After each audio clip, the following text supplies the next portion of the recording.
they don't have an offensive line.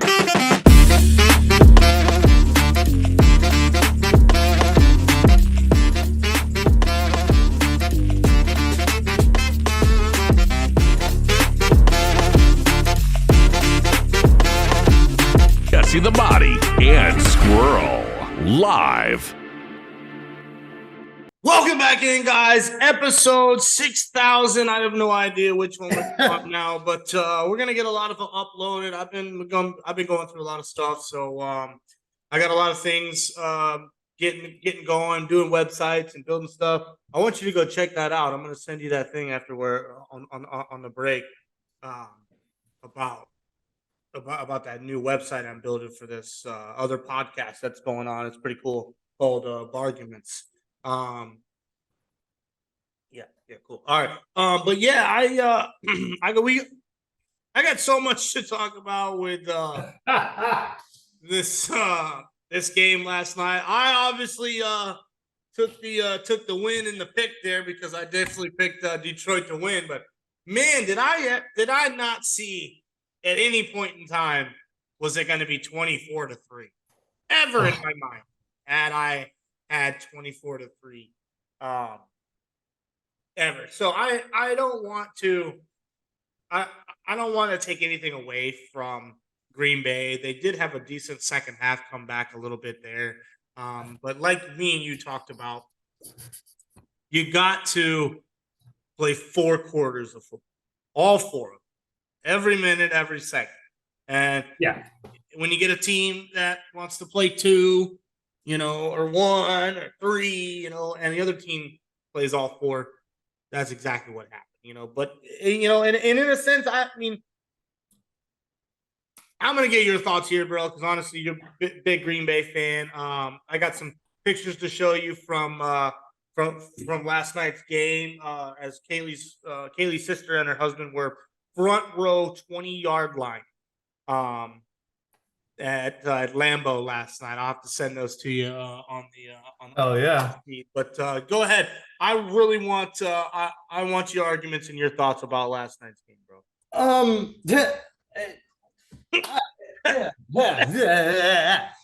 So there's a lot to be said. I think my biggest takeaway is it's the same thing over and over and over with Green Bay. We can't stop the run. We got 8 first-round picks on that defense. On paper, we should have the best defense in the league. Maybe not best, top 3, top 5 defenses. What is ignorance? When you continue to do the same thing over and over and over and expect a different result. Yeah, he said it. He said it. I mean, Matt LaFleur has said it. And that's the first time in his tenure there that he has come out against Joe Barry. So I think this is it on the defensive side. I think we're going to bring somebody in. I know they're high on Wisconsin's coach. To pull him midseason, is that going to happen? I don't know. But I do not think if we go out there next Monday against the Raiders and the same thing happens, I don't see Joe Barry being there much longer. Now, with that being said, the defense, it was the defense. I don't make excuses all the time, but that is a cool picture. I don't make excuses a lot. But again, I think Green Bay lost this game. Detroit, we both said it yesterday. We're going to see if Detroit is that team. I felt, honestly, Detroit should have pulled to Miami and put 70 on that team. I think that was their opportunity to do so. I think that was their opportunity. They had the bull by the horns at that time, and I think it was their time to just go for it, but they didn't. And that sort of kind of plays to me as a sense of, I don't know. And that's why I felt that it was Green Bay's game to lose. With that being said, I mean, listen, Quay Walker doesn't jump over the center. We might be sitting here talking about this game Green Bay have been come back again, and I had to take some stuff off of my social media last night with different groups. The Jordan Love hate is real out there. I don't know what Jordan Love ever did to anybody except do things the right way. Sit behind a Hall of Fame quarterback, not talk shit, not say anything, and sit there and do his job. You can't throw the ball if you got 1 second to throw the ball. That's what he had last night. Yeah. 1.3 seconds to throw the ball. You just can't do it. It doesn't make sense. They came out in the second half, and they were definitely the better second half team. Second half, they were better. They looked great in the second half. I don't think this is a panic game. I don't think people need to, Green Bay this, Green Bay that. We'll see. I think Detroit is a very, very good team. For people to say that they're Super Bowl contenders, like we're seeing everywhere, everybody Super Bowl, Detroit. Yeah. I mean, I always love and go back. The other night, people, Green Bay sucks. They're going to get exposed. They suck. They're nothing. They suck. Jordan Love sucks. This, and that. Now you want to say you're going to go to the Super Bowl because you beat a team that you just proclaimed sucked? Right. So there was a lot of bad. There was a lot of good to take away. Jordan Love finally got above a 63% completion percentage. He was diamond deep balls in that second quarter yesterday. Which I am very, very thankful to see. This is all I got to say about the Jordan Love hate out there. Who would have thought that Jordan Love was going to be the reason that Packers are winning games and are in games? Mm-hmm. Nobody did. I said all offseason, he's good, but I didn't think I wouldn't be confident, okay, with, a minute, 30 seconds left, down by 3, is Jordan going to get us down there to win the game? Maybe towards the end of the year, maybe. But I mean, shit, we've already seen it twice. Right. And so with that being said, I think that we've seen a lot of good from him, but don't start the game out, man, and throw the ball 3 times. I mean, I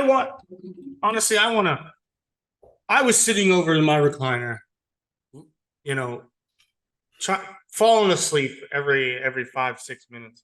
And you know what would wake me up is the sound and the screech of my wife yelling, "Throw the damn ball! Throw the ball!" Because every single play, it seemed like they just couldn't, like you said, could not get the ball off. And it comes back to a single point of you can't win a football game if you can't throw the football. Can't win a football game if you can't run the football. You need to be able to do both sides of the offensive game and obviously the defensive game. But there comes a point in time where you have to sit here and look, and it's not Jordan Love's fault. Everyone needs to stop blaming that man, because I don't care if it was me, you, my grandmother, anyone. No one's throwing a football in 1 second.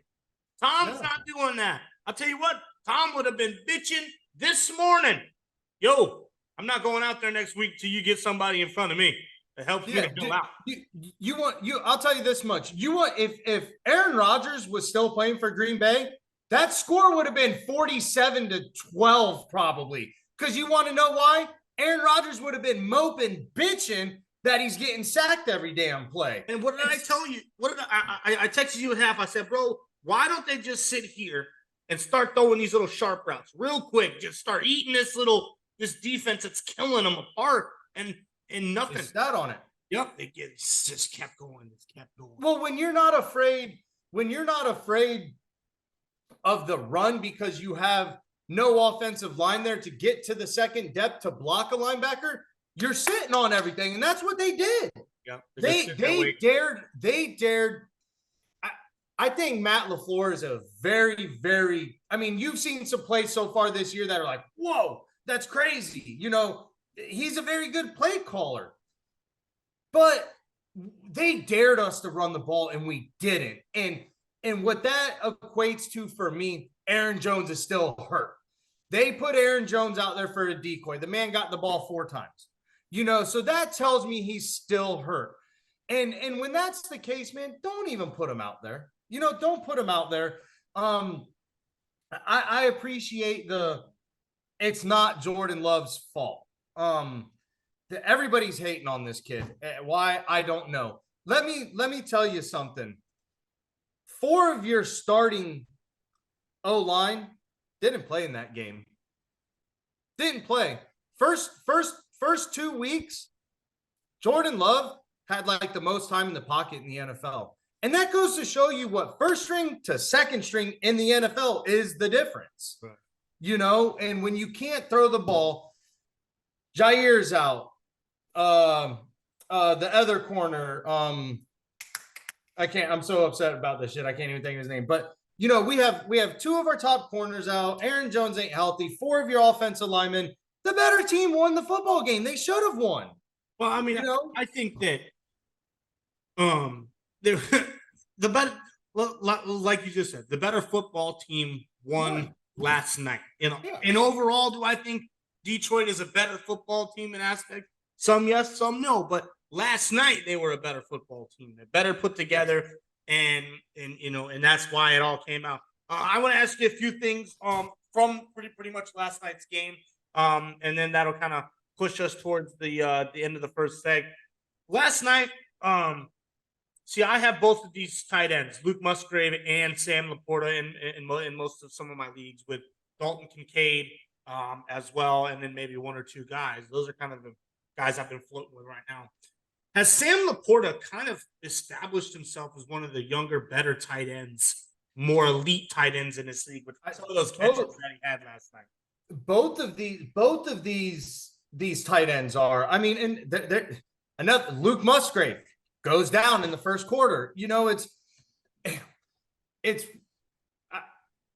Listen, they said earlier today that people are clowning on Ryan Clark because he said, "Oh, Laporta's better than TJ."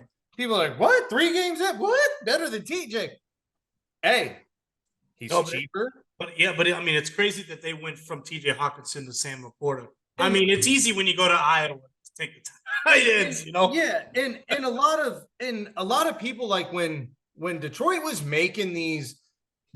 I'm not one of the. Let me tell everybody real quick. I'm not one of those guys who if my team don't do it for my division, I don't want to see the other guy. No, I want to see the Lions go and win the Super Bowl if that's the case. Yeah. I want to see somebody from my division do it. I like the Lions. I like Dan Campbell. I'd love to see the Lions in the Super Bowl. That'd be the greatest. Wouldn't it be great? Wouldn't it be awesome? The Lions in Miami or something. Yeah, I'm one of those guys. So don't think that I'm just hating on the Lions or whatnot. But when they were drafting like Jahmyr Gibbs and you're giving Montgomery and Glenn Swift go, me and you both called each other. We're like, what is going on?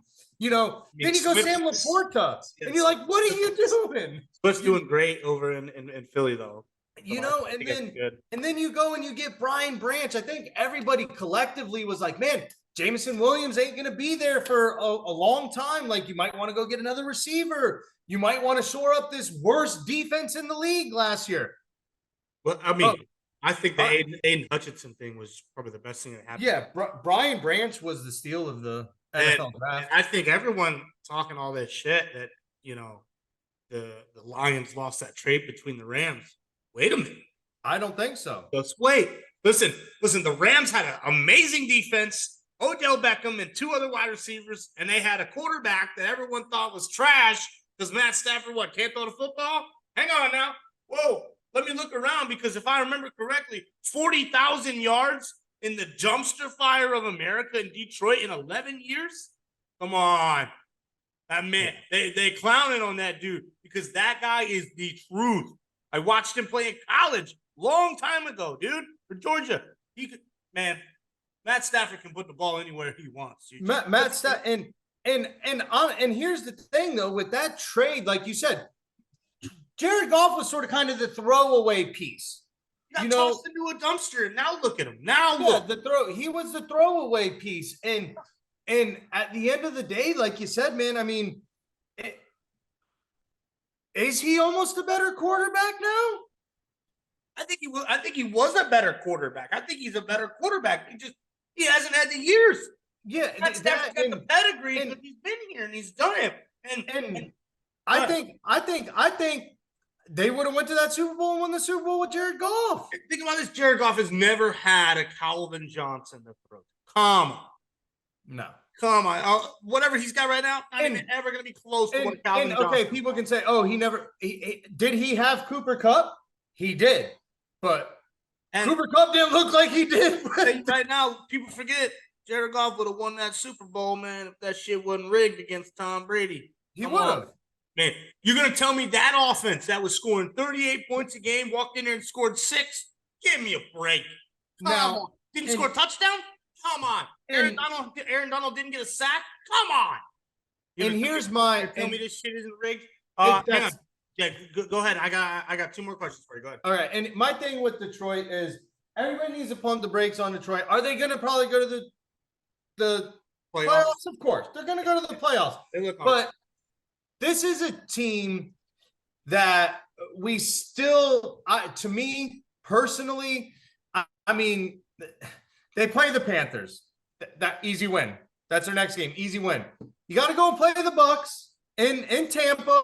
You know, at a 1 p.m. game in October, it's going to be hot. That might be a little one. Then you got the Ravens.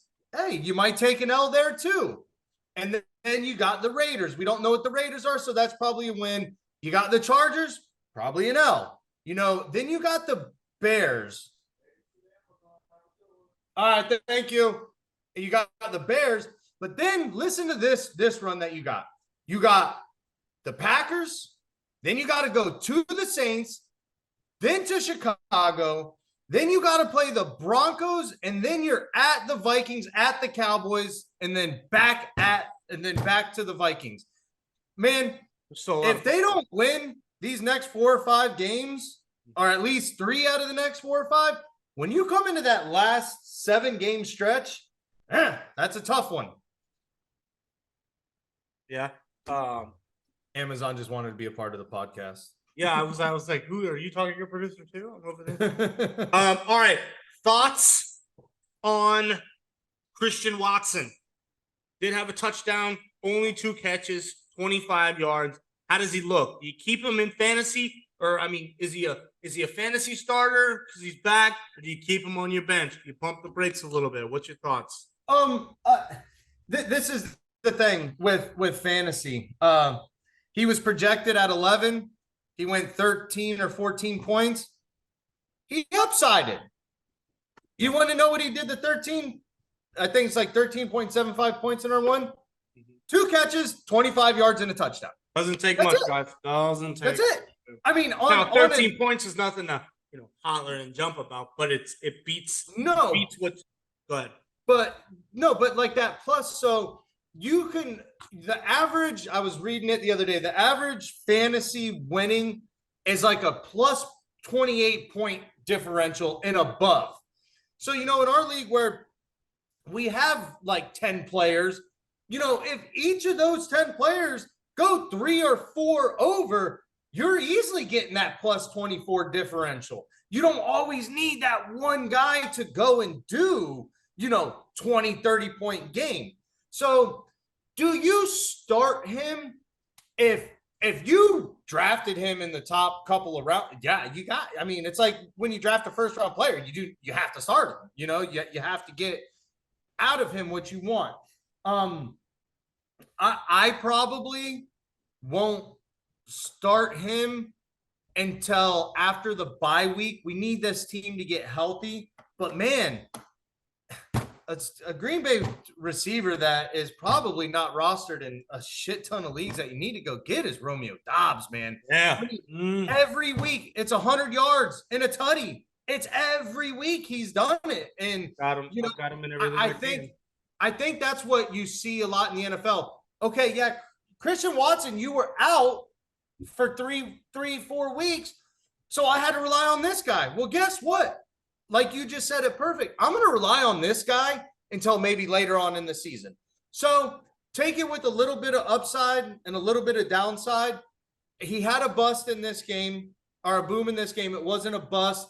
I would do what Brandon said and maybe just sit back for a couple more weeks. Let's go through the bye week. and let's see what comes out on the other end with him. Is David Montgomery clear number one now that he's back? And is Jahmyr Gibbs going to take a seat? Do you put Jahmyr Gibbs back on the bench? Do you maybe go snag David Montgomery if he's on a wire, which I don't think he would be in pretty much leagues. I'm gonna go check my 5 leagues, and we'll see if he's on the wire anyway. I wouldn't believe he is, but No. go ahead. What's your thoughts there? Well, it's funny because one guy that I'm playing in one of my leagues didn't start him, and Woody had like 40 points last night in fantasy. I have no idea. I would have to go look, but yeah, It was like 37. It's like 37 points, I think he had in fantasy. I'll tell you right now. I was gonna look for him. Yeah, you got, so he's got 37 points. He had 121 yards and 3 TDs. 2 catches for 20 yards too. Yeah. He's definitely go-to starter. He since coming into the league, and I mean, there's a reason why Breece Hall had to sit behind him. Yeah. You know, it's because he's the dude. And you know, and he's one of those guys that since coming in the league, he has the most shedded tackles in the league. And he doesn't look shifty. He's not out there wiggling and everything, but the way he runs, it's almost like his ground, you know, the way he centers himself to the ground and will maneuver his upper body is something you don't see all the time. And I just said it to you. When anybody, who do you sit Breece Hall behind right now in the NFL? I mean, tell me a couple guys. There's not many. You know, when a healthy Breece Hall, like a dead 100% healthy Breece Hall, maybe 1 or 2 guys that you don't start him behind. You know, there's maybe 1 or 2. David Montgomery was in front of him. Breece Hall was sitting behind David Montgomery. So that tells you how good David Montgomery really is. And when you have an offensive line like Detroit has that is starting to solidify themselves as maybe one of these upper tier type of echelon of offensive lines, I mean, the upside is just there for him. He's going to go off week in and week out. He ain't playing for the Bears no more. He's playing for the Detroit Lions. Playing for the Detroit Lions. Just want to get your thoughts before we go to break here in just a few minutes on what's the producer saying on time? Let me check with him real quick. We at least got 10 minutes. Okay. So let's just keep on motoring here real quick. I want to talk about this game over in England this year, London. See what your thoughts are. This ESPN 9:30 a.m. Sunday this morning. Get your butts up because football is on early. That'd be 8:30 for you, my friend. As if anybody doesn't know, we are in 2 different time zones here on the show. So Falcons, Jaguars, brother. Falcons 2-1, Jacksonville 1-2. I still think Jacksonville's better than what they showed last week. Over and under 43. Jacksonville favored -3. Wow. Trevor Lawrence with 3 touchdowns, 2 interceptions. Bijan Robinson's got 213 carries or 213 yards on 39 carries, which pretty much is what David Montgomery had 30 damn carries last night. So that just comes to show you, like, when you have a number one and the man who's doing it, feed him, feed the guy. Just you know. Yeah, and this is actually, I'm gonna save. I'll delve into a little bit of Atlanta because I had a couple questions I wanted to ask you in the next segment about Trevor Lawrence. Yeah. So, I think Atlanta is definitely one of those teams. They have the identity to run the ball. That's what they're going to do. They're going to want to run the ball. Jacksonville's defense, I think, is like bottom 10 and stopping the run. So I think there's going to be a lot of running the ball in Atlanta. And what that's going to set up to do is it's going to set up for the Jaguars to go ahead and exploit that secondary of Atlanta And I think you're going to see that a lot this week. So you're going to get away from Atlanta running the ball. They're going to put the ball in Desmond Ritter's hands because it's easy to say, when you're down 10, you could still run the ball, still run the ball, still run the ball. But when you start getting into these 2-possession, 3-possession games, you got to air the ball down the field. And I think you might start to see this trend in the NFL of teams coming out really strong. I mean, we've seen it in a lot of games so far this year. Teams are coming out, boom, by the end of the first quarter, they're 2 scores up. But I'm also noticing some of those other teams are like the opponents are coming on strong in the back ends on a lot of these games, especially and that's like what Green Bay and stuff. Yeah, and that's what I'm saying. You're starting to see like a tale of really 2 halves in games now, and I think Atlanta's that team. If they can go out there and they can keep the ball out of Trevor Lawrence's hands, they're going to do fair. But seeing that we have some time, we'll just keep it in here so we don't muddle the next segment. Yeah. Do you think this is just a bad start for Trevor Lawrence, or do you think this is a time to panic?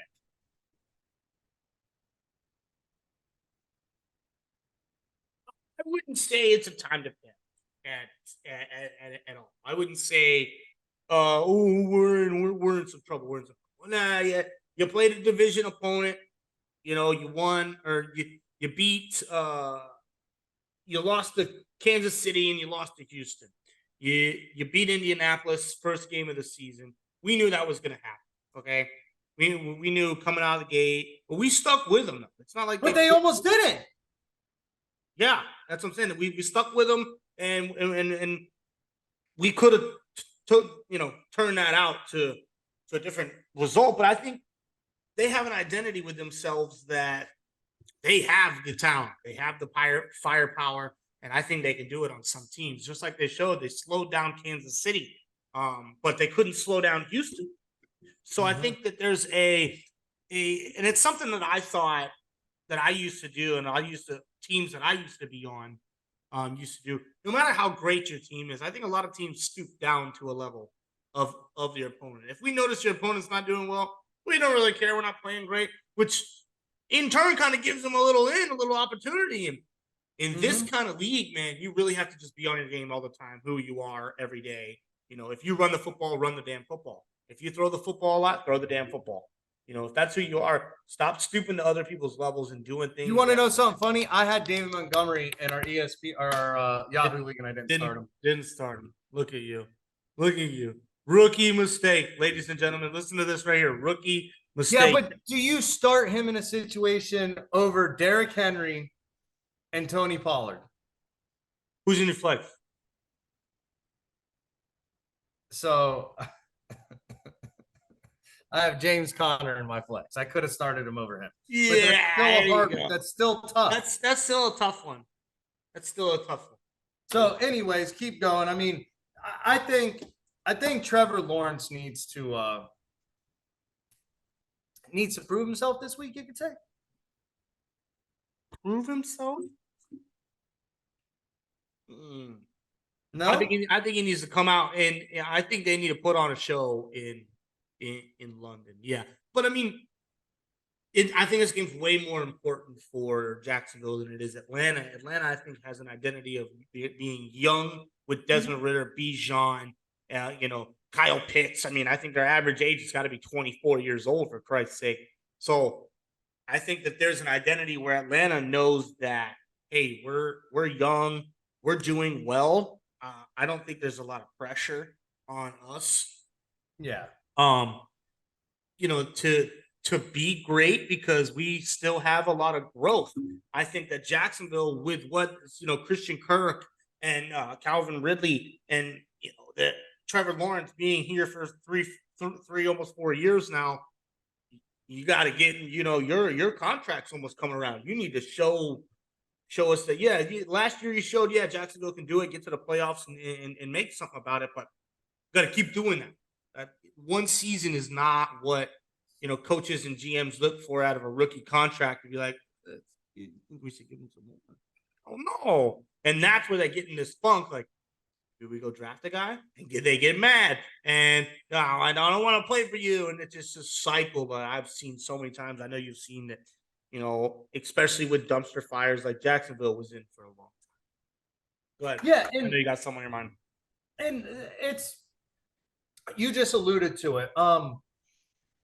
Atlanta they have the mindset we're a young team, correct? Yes. Yep. We're a young team. Very young. Whereas there's a couple of teams that to me go all in, or the thing is win it now. Win it now. Jacksonville is sort of kind of in that category of we are built to win it now. It's either now or never. Whereas you get a team like Atlanta that's young and up and coming, where they have a couple of years of development, couple more pieces here and there. Jacksonville went out and got those pieces. They signed Christian Kirk to a contract that blew the wide receiver market wide open. Yeah. They did these things. They waited on Calvin Ridley to come back. They got Etienne. They let what's-his-face go down, to another team. They did these things where it's like it's a win now mentality. And with the start, it's funny this year, all of these teams that we've said, oh, they're going to do it. They're going to do it. They've all came to a slow, start, really. I mean, Jacksonville's only put up 21 points or 20-something points in the last freaking 2 games. Yeah. They gotta do something this week. Not just beat a team like the Falcons by 3 or 4 or anything like that. They gotta go in and yeah, they scored 24 points in the past 2 games. You got to do something. You got to come in here and you got to win. And you got to win by a lot to give that thing we talk about all the time, the eye test, to make it pop, to make the people go, okay. I think I got 1, 2, 3 games of the week. We have about 5 minutes left. So, yeah, okay. Then I just want you to give me a thought really quick. Okay. Make a pick, and then we'll go to break, and then Jesse the Body is going to be on the mic asking the Big Squirrel questions. All right, so let's do the first 2. Saints Buccaneers. The only other 2-1 combination would be the Eagles and Commanders, but I think that's a blow-away game. Yep. That's 9 points right now. And it's Saturday, it's Friday, so I think that's going to go. Saints Buccaneers, New Orleans -3.5, over and under 39.5. What do you got? Fox, 1 p.m. I think they're going to rely a lot on Alvin Kamara coming back. If you have him, start him this week. They're going to rely a lot on Alvin Kamara coming back. I even think with Jameis Winston in the game, they win that game, especially with them playing Tampa. They're going to want to prove that, the South might run through them. So New Orleans. I really am high on with Jameis Winston. Even with Jameis Winston, they win that game. Even with Jameis, because you want to know why? The Bucs defense has been really, really good. They really have.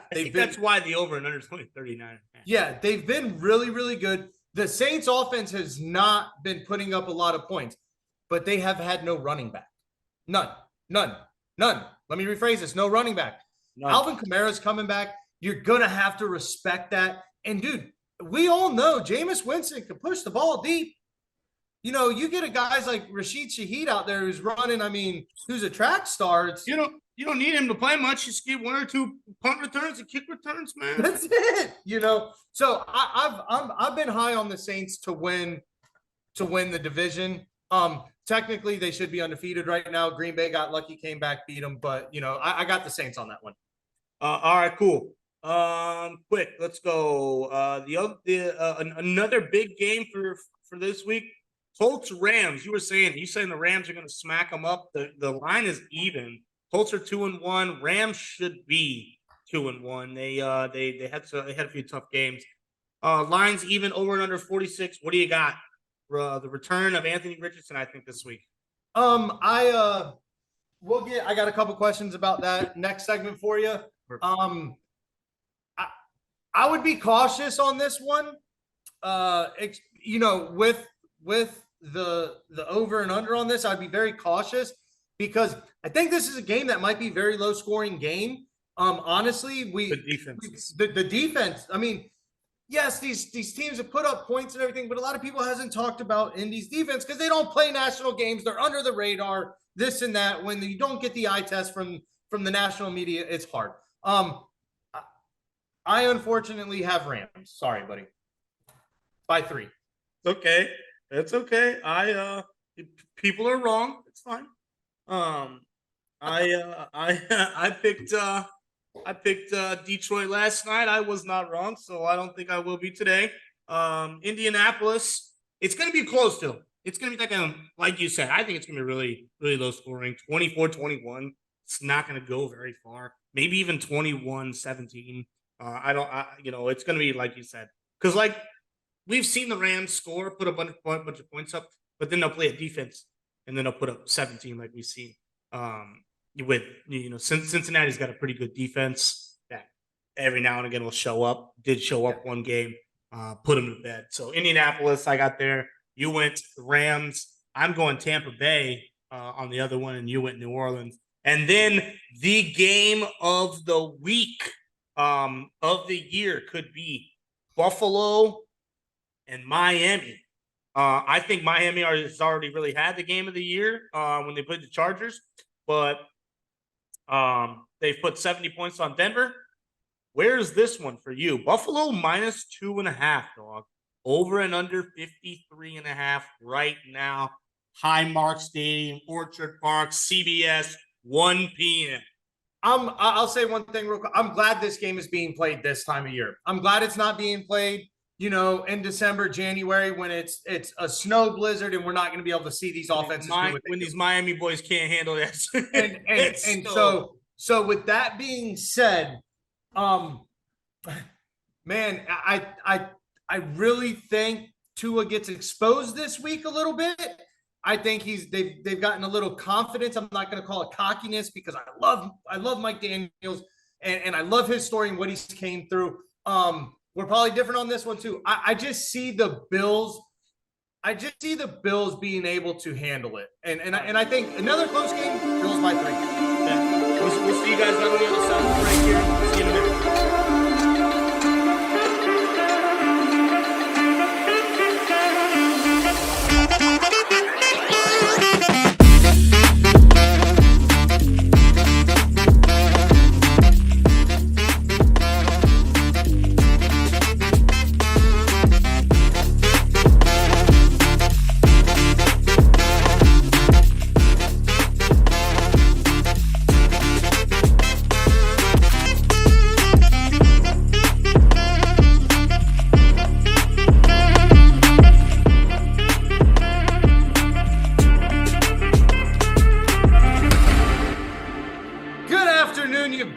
People, you wanted the best, you got the best, the hottest sports podcast in the land. This is called Squirrelin Around. You're with me and my boy Brandon Squirrel Sapp, which is actually our host. I'm your lovely co-host, Jesse the Body. We're doing a new thing. We're trying to switch it up just in case there's days Brandon can't make it. But let's get right on with the get on here. We're going to keep with the NFL. We can throw some fantasy in here and there. But I'm going to ask you right off the get. Yeah. Besides stepping out of back of the end zone the other day and pulling a Dan Orlovsky, Gardner Minshew did pretty decent for y'all. Yes, he did. Do you continue to maybe start him, especially against the team like next week, what you're playing, or do you go right and put Anthony Richardson back in? That's actually a very, very good question. I think that there's a lot of people like myself that would love to see Anthony Richardson back in. But there's also a lot of people like myself that is smart enough to say, listen, he was hurt that quickly. And it was a tackle that it was he kind of got slammed. His head got slammed back in the end zone, or just out of bounds. But it's a point of, listen, Gardner did us well against Baltimore. I think Gardner has a few things of what it takes. Even this week against LA, I think you play him. I think you let Aaron or Anthony Richardson's. It's kind of weird saying AR, but not Aaron Rodgers. Yeah. You know what I'm saying? Yeah. Anthony Richardson to, get really past that concussion protocol and not just, are you good to play? All right, let's play him. And then he gets back into this Tua thing, where he's got a few games where he's out, and then our guy just keeps getting injured. I think that a lot of teams are starting to do that now, where, hey, slow down, let him, especially with somebody you drafted number 3. Okay. Yeah. Your first pick of the draft at number 3, when you kind of reached me and one of my other best friends, Zach Stewart, huge Florida Gator, is, listen, we were excited about it, but then we were also thinking about it like, I don't think he's ready for this now yet. He played a few games, he's proven he can do it. But he's proven he can do it. That's the thing about him. He hasn't played. He didn't play that many college football games. I start Gardner Minshew this absolutely. Okay. Yeah. So along the same lines, we're gonna stick with the same game. And go with Lamar Jackson. Do you think Lamar Jackson is trying to do too much? Do you think Lamar Jackson is trying to be something? Not that he's not, because we can see by the numbers that he can, but do you think that it's him trying to do too much, or do you think that the coaching is just not good there right now for that offense and defense of what they're doing? What team was it again? The Ravens, Lamar. No, I was just joking, because like we say it so many times about like how many teams have to deal with this situation. Yeah. But it's like, yeah, is that defense in shambles? Sometimes I do believe so. Is that offense in shambles? Sometimes I do believe so. But can they have one of the best offenses in the league? Week in and week out, I think sometimes. Can they have some of the best defense in the league? 7-8 years ago, yeah, absolutely. Terrell Suggs and Ray Lewis, but this is not Baltimore of old. Let's get them boys out of that mindset. This is a brand new franchise with Lamar Jackson and the way they play defense. And because a lot of times, dude, they're chasing. Yeah. And if that run game is not working for Baltimore, Baltimore's not working, because they are not a pass-heavy offense. Yes, they have the second best pass-catching tight end in the league in Mandrews, but they don't throw him that ball that much, because they're so focused on J.K. Dobbins. Well, they were on J.K. Dobbins, Gus Edwards, Justice Hill, and guys like that. And let's get the ball out. Let's run. I need 100 yards on the ground from Lamar Jackson. You got to think about it like that. Yeah. If he doesn't get 100 yards on the ground, they don't do so well, because he's not passing for 350, 320, 290 even. It's not there.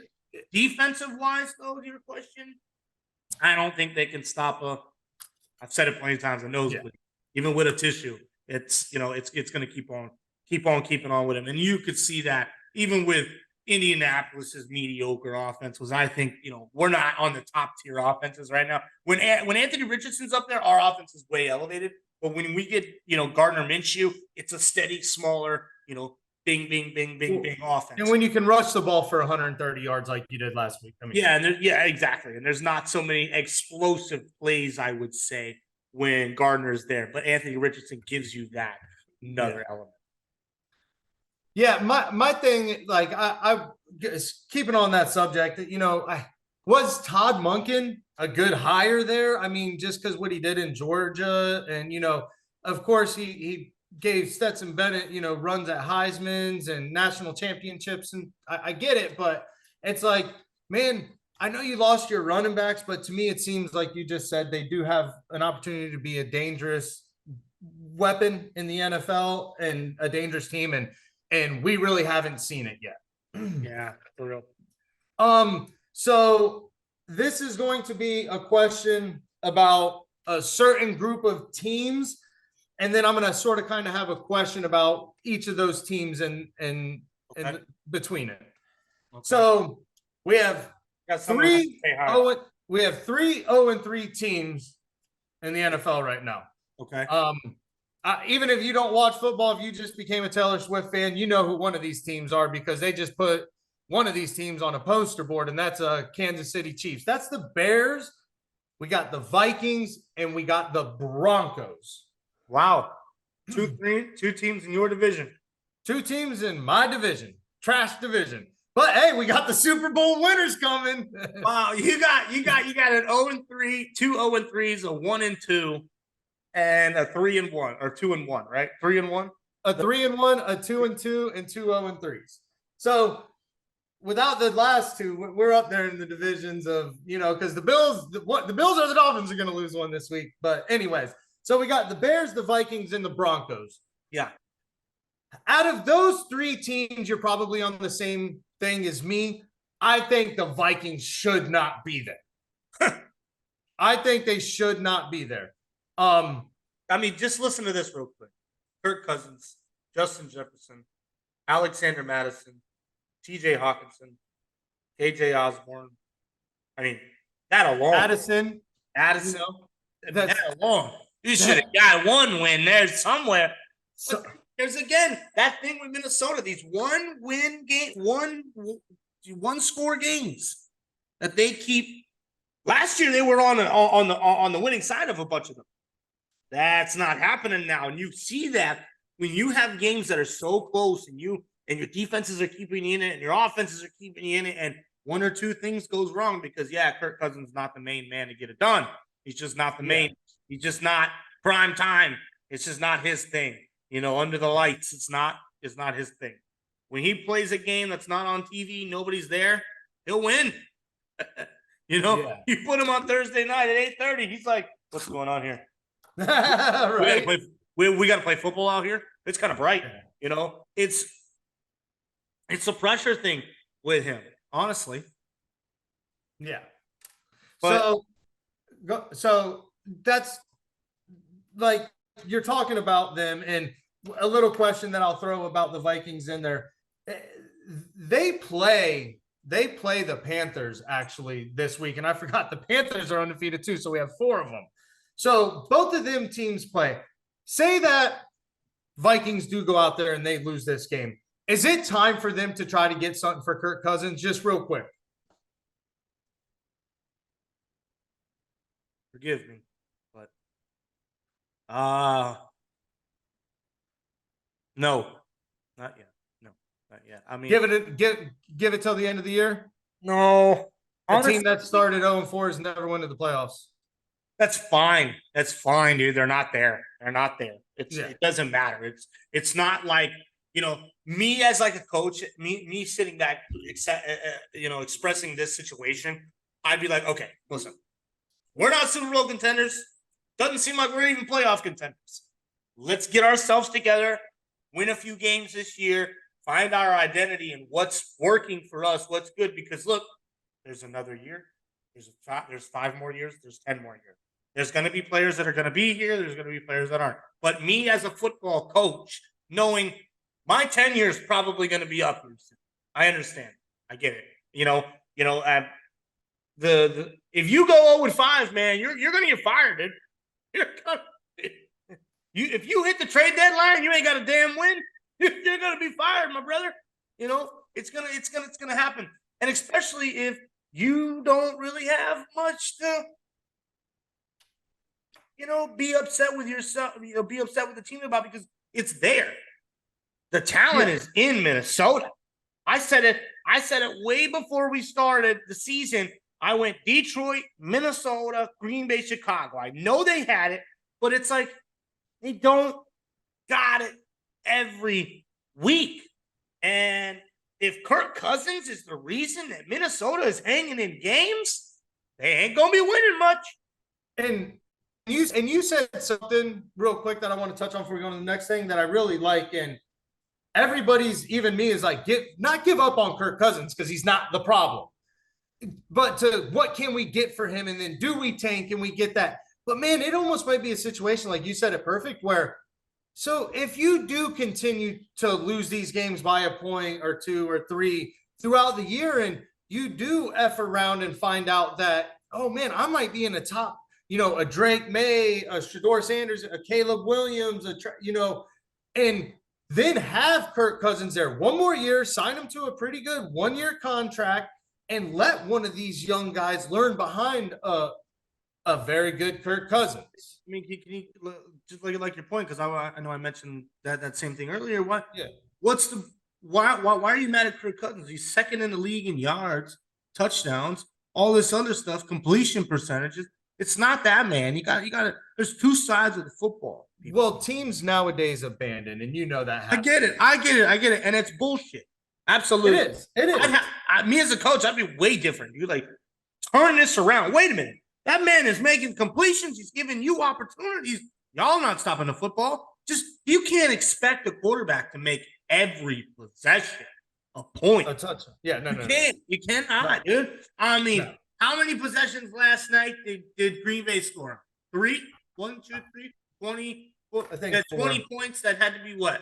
2, 4. They scored 4 possessions. So okay, out of the 4, I would love to go back and see how many possessions they had. I would guarantee you 15. Am I wrong? 15 to 20 possessions? Yeah. So that percentage, ladies and gentlemen, is just way down. That's 25% if they even had 20. Like, yeah, you can't expect, and that's 20 points, 21 points, 28 points. I've said it a long time. 28 points should win you a football. Yep. 28 points. 21 points should win you a football game. Okay? And that's a low number, because if you have a defense that's only given up 2 touchdowns, which I still think is, that's mediocre. 2 tutties. All right, let's slow it down. That's 14 points. Your team, you're telling me your team can't score 17 points? Yeah. You better get back on the training field and get it together, man, because your team's not that. Okay, so we answered that, and it's so funny because the Vikings play the other non-win team in the Panthers.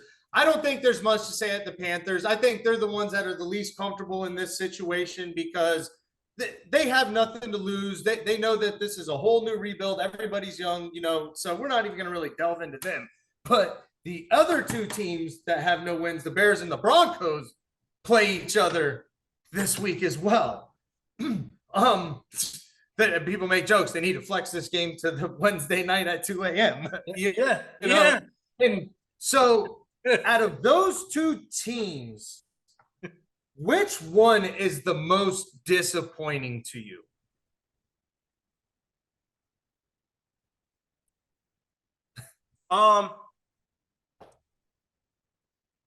Most disappointing, I'm gonna absolutely have. I mean, this year or like in the last little bit? No, this year because there was. I mean, Sean Payton's coming to the Broncos. They had, if the Broncos would have scored more than an average of 17 points last year, they would have won every single game. The savior Sean Payton.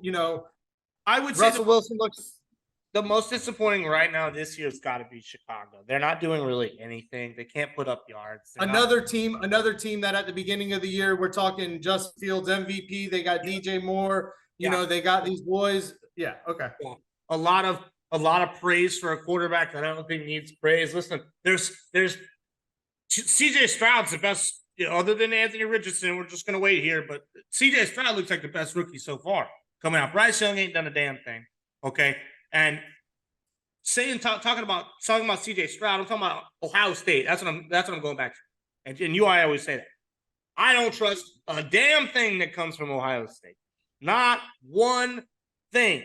And you know why? I've said this plenty of times. They play one team in the Big Ten that gives them a competition every year. It's Michigan. Other than that, ain't no talent up there. Not a spread of talent. So when they come to the NFL, Justin Fields, he can run. He's got some legs, but he cannot throw. He cannot throw the football. He's literally an epitome of a small, slower, non-accurate Lamar Jackson. He can run. And how bad does that sound, dude? He's slow. He's slower than Lamar. Not as agile. He can't throw as good. And they bark on how bad Lamar can hit a barn. And he throws one or two great bombs every other day. And this guy, I watched him throw a 10-yard hour out to a running back the other day, was 5 yards off. How do you even? There's not even that room for error. And he did it a few times. I watched him overthrow a guy 15 yards. I was like, how does this guy have a job? And I told you on the phone, I said, I'm just going to go put in my resume to these teams. I can throw the football. What do you need? What kind of resume you need? I'll make up one. I play Pee Wee. I mean, I think I'm qualified. I didn't play college. I throw my wife the roll of paper towels like a football every Sunday. I my wife the hell out of that ball. Come on, dude. The accuracy and the ridiculousness that some of these quarterbacks players are sitting out here with today. Like, I just get like I couldn't believe last night that Jordan Love could not get a pass off. Couldn't get. And when he did, it wasn't close. It took like till the second or third quarter for him to start snapping them. And I'm like, oh, hey, he can throw the football again. What's going on? It was just, it's ridiculous. But to your thing, most disappointing to me is definitely Chicago right now. But I want to say this. The most disappointing trade of all time for me has been Russell Wilson for the last 2 or 3 years. What they gave up for a man that's won 6 football games, 7 football games. I think he won 4 last year. He's won 1 this year, so maybe he hasn't won any this year. Oh, excuse me. Fuck. Sorry. Yeah, you said it there. 0-3. Yeah, so maybe he's only won 4 games in Denver. 5. They're 5-12. 300 and some million. What was it? 280. Oh yeah, I mean multiple first-round draft picks. That's what I'm more mad about. I don't give a shit about all the money. I don't care about all the money. It's the future that you wasted on him. 2 firsts, a second, a third, whatever the hell you gave him. Absolutely ridiculous, dude. You know who I'm giving somebody 3 firsts for? Tom and Brady. Peyton and Manning. You know how many quarterbacks right now? How many quarterbacks? Let me ask you this real quick. Right now, how many quarterbacks in this league, starting quarterback, would you get 3 first-round picks for? The next 3 years. Go ahead. Not only that, they got Drew Lock, tight end Noah Fant, which is a badass tight end. Tight end, yeah. Defense Shelby Harris, which is a stud. 2 first-round picks, which turned out number 9 overall. 2 second-round picks, number 40 overall, and a 2022 5th-round selection. For him.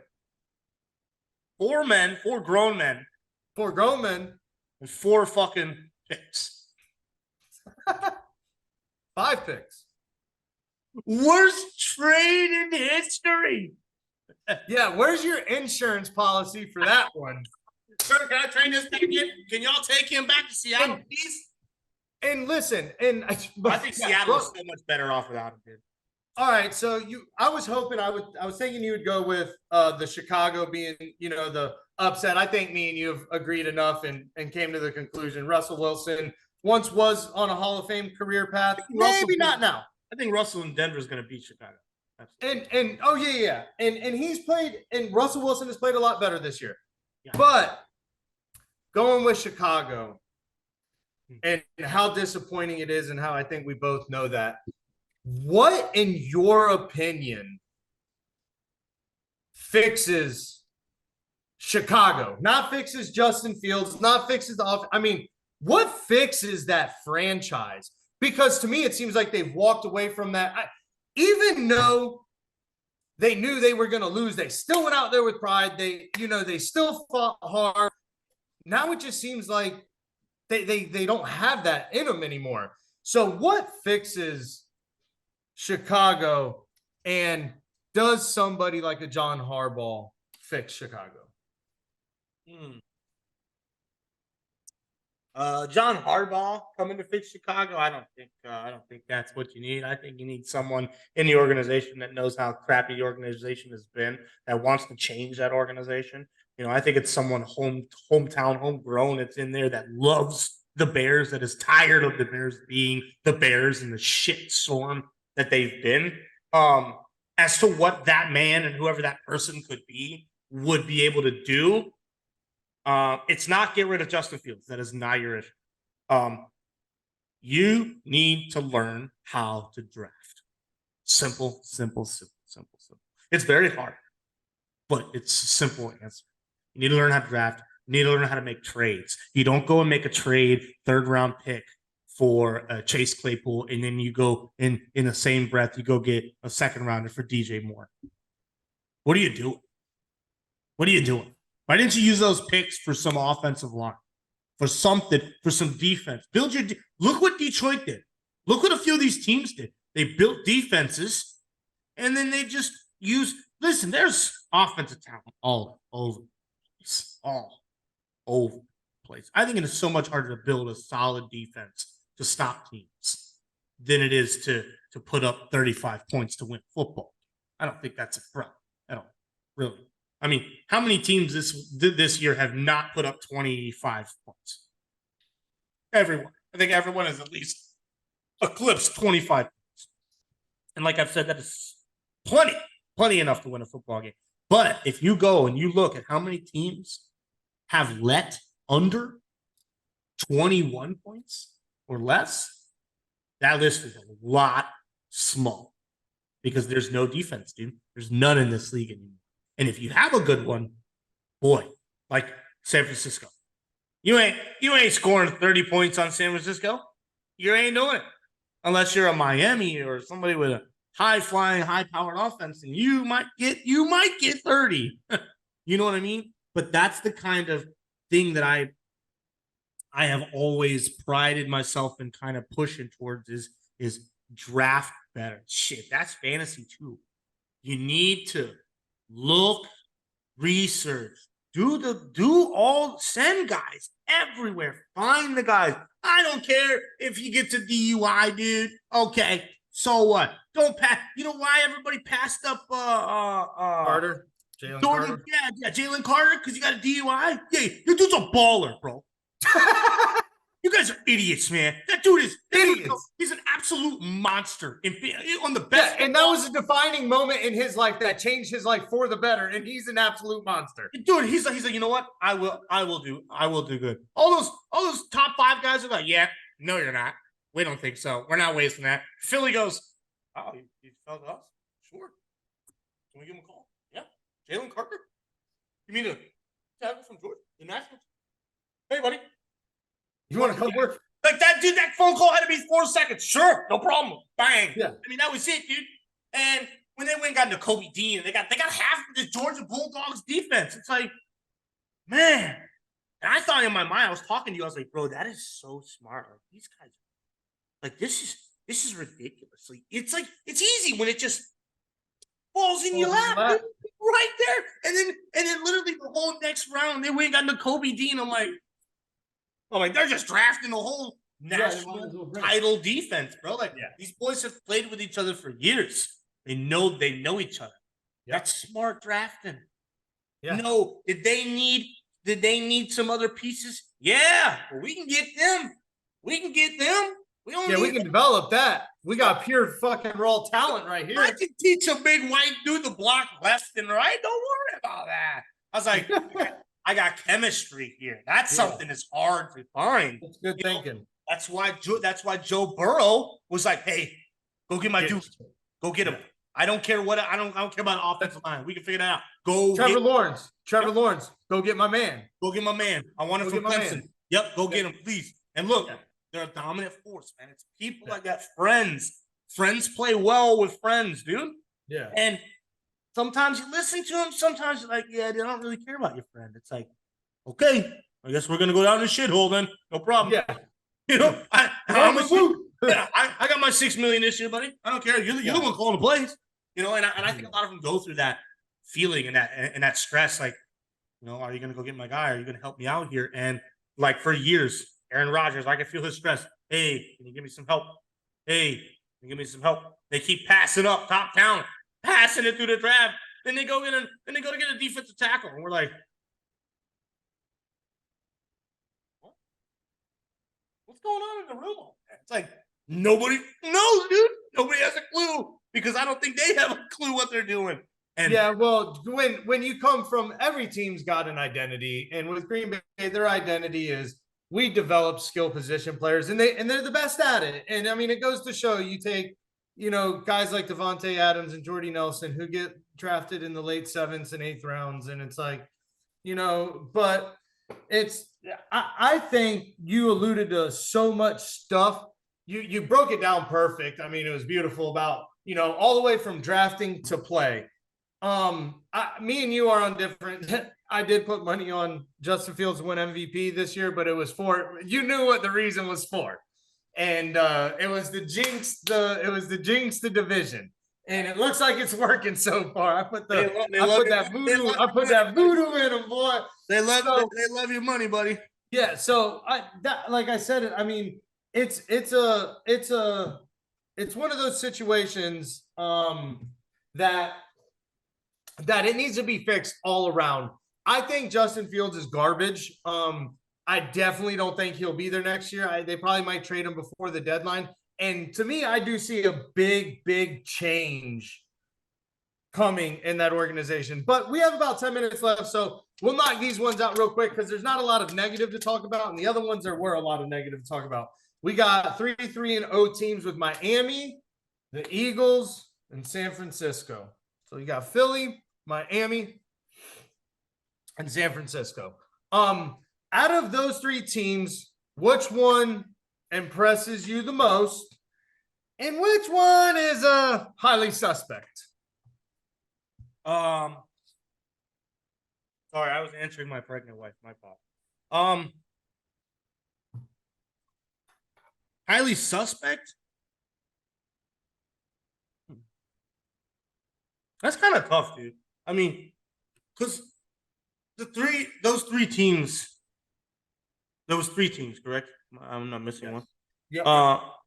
That there's a lot of talent, but there's a lot of misdirection, I think you could say, in the way, like San Francisco, like you said, top of the league, no problem.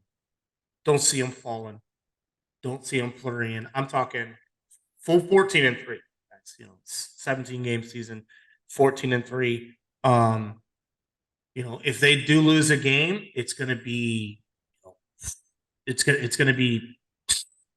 it might just be offensive flurries. Them not being able to put up 17 plus points, and a team gets on them 20, 25. Teams say sprays a few points on them. But other than that, so what were the other 2 teams again? Sorry, I got talking about San Francisco, Miami, and Philly. Miami, Philly. So with Miami,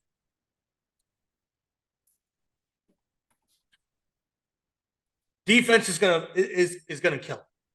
It's gonna ruin everything they're gonna work hard for. I think at the end of the season, all these points that they're gonna put up, winning their games. I could see them going 13-0 before they lose. If somebody swipes in there, I haven't looked at their schedule, but I could see them going. They're going to be the last team to be undefeated. I think. I think San Francisco will give up a game first, but I think they'll be the last one. But when it comes down to the end, if they do get to the Super Bowl with San Francisco, whatever, it will be the defense that hurts them. And I've said that lots of times. It's defense that wins championships. It's not even me who says that. That's how it is. Yeah. Defense is going to win.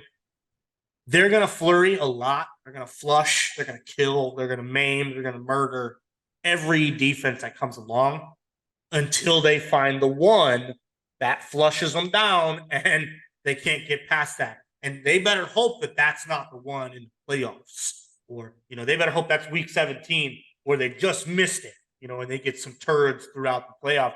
But I think if they get even a stout LA defense, San Francisco, in the Super Bowl or whatever, that's going to be their demise. So Philly.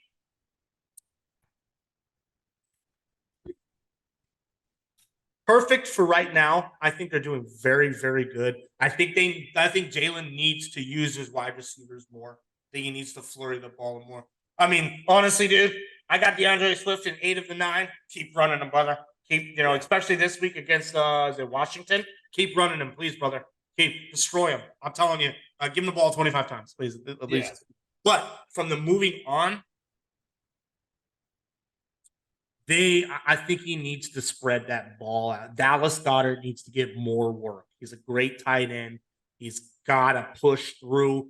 They got to get more touchdowns out of those guys. They're running the ball a ton with Swift and Gainwell, and Jalen Hurts doing his little, hands-on RPOs and things like that. But they're the same team they've been for 2 years now. And like I just alluded to when they drafted, and they made some great moves and great picks and things that made sense, and not just, well, this guy looks great because they said he is. Let's go get him. Yeah. Like there's been a few of those I've watched so many years. Teams are like, they're saying, hey, we got to get this guy, man. They're saying he's the best. They're saying, well, you don't need that guy, man. Stop all that. I've always hated it when teams do that. Oh, we need this guy because he's going to change the game. Well, he ain't going to change your game, because what's going to happen is he's going to get back behind that line. Just like I said the other day on the podcast, Justin Fields got behind that line. He's like, I'm going to get sacked 6 times today. I'm going to get rushed 12 times. I'm not going to be able to throw the ball only fucking 25 times. I'm going to complete 7 of them. I'm going to be running for my life here, dude. It's like, I would want to go out there each day and have to deal with that. Now, when you have teams like Philly and Miami and those teams that can push the offenses together, that have those quarterbacks that can run behind them and get things done, it's a lot easier. And I think to me, there's only one team that's been suspect, and I think that's sort of kind of the Eagles. They barely got past a New England team that Miami handled pretty very very suspect in some ways.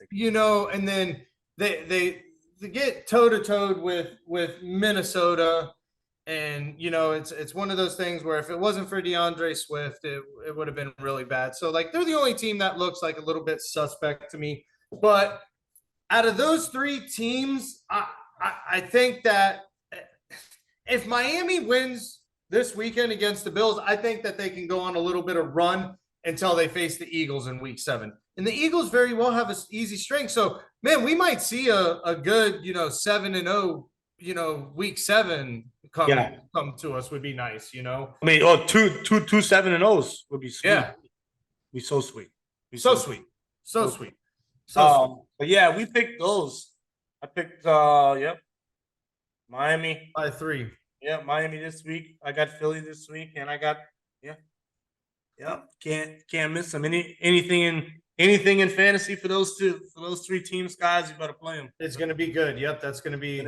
Stay away from Chicago. Stay away from Denver. Stay away from who else? Maybe stay away from. I would stay away from Las Vegas. Honestly, fantasy wise, probably stay away from that New Orleans Tampa Bay game. Probably. Yeah. A lot of defense. I would stay away. Fantasy wise, if you want to score a lot. Yeah, play everybody for Kansas City. Here we go again. Bet the house on Miami, dude. I'm telling you, Yeah. Miami's gonna beat Buffalo. Watch Yeah, this. but I don't think it's going to be a 70-20 game. So Absolutely not. They're not putting 70 points on Buffalo. They're going to be brought back. Hey, you want to hear something funny? Let's hear this. The Chicago-Denver game, you can get tickets for $24. It's in Denver? No, it's in Chicago, Soldier Field. Bro, get your plane ticket. We'll go this weekend. I'll buy them. He said, he said 24, you can buy my plane ticket? I could probably leave there right now.